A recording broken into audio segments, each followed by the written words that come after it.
अब ये उनका कहना है, ये वो कहें, लेकिन मेरा मानना है कि वो भी शायद इस चीज को नजरअंदाज कर रहे हैं कि बिहार की जनता को चुनाव के बीच में ये पहली बार ही हुआ है और आप लोग इस पर रिपोर्ट नहीं कर रहे कि आचार संहिता लगने के बाद तक पैसे जाते रहे, चुनाव के पूर्व संध्या तक पैसे जाते रहे लोगों के अकाउंट में। जिस महिला को 500 रुपए के लिए वो कुछ भी बेचारी करने के लिए तैयार हो जाती है, दिन भर काम करती है, उसके खाते में अगर 10,000 रुपए आ जाएं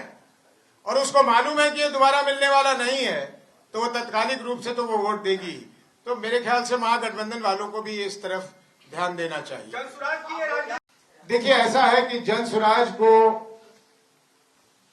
निराशा है, हम हताश नहीं हैं, हमें वोट नहीं मिले, तो हमारा ये पूछना है अपने आप से भी कि भाई हमारे वोट कहां चले गए। तो वोट यहां चले गए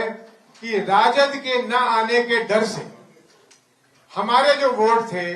वो पिछले आखिरी के 2-3 दिनों में एनडीए की तरफ चले गए और इस कारण हमारे वोट हर जगह पे आपको बहुत ही कम दिखेंगे। हम खुद आश्चर्यचकित हैं कि आखिर ये वोट हमारे गए कहां। लेकिन वोट जाने का मुख्य कारण ये है कि राजद के आने के डर से, मैं महागठबंधन भी नहीं कह रहा हूं,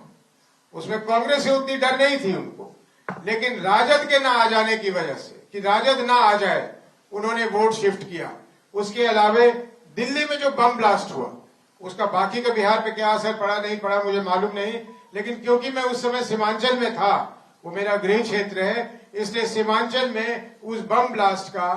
ध्रुवीकरण करने में काफी ज्यादा उसकी भूमिका रही है। मुझे लगता है कि मुसलमानों को पूरी बात हमारी समझ नहीं आई और जिस तरह से हम उन्हें अपनाना चाहते थे, जिस तरह से हमने अपने दरवाजे खोले थे उनके लिए, उन्होंने उसको अभी स्वीकार नहीं किया तत्कालिक रूप से। हमारी प्रयास जारी रहेगी और मुझे कोई संदेह नहीं है कि देर सवेर मुसलमान भाई भी देखेंगे कि जनसुराज के साथ चलने से उनका ही लाभ है।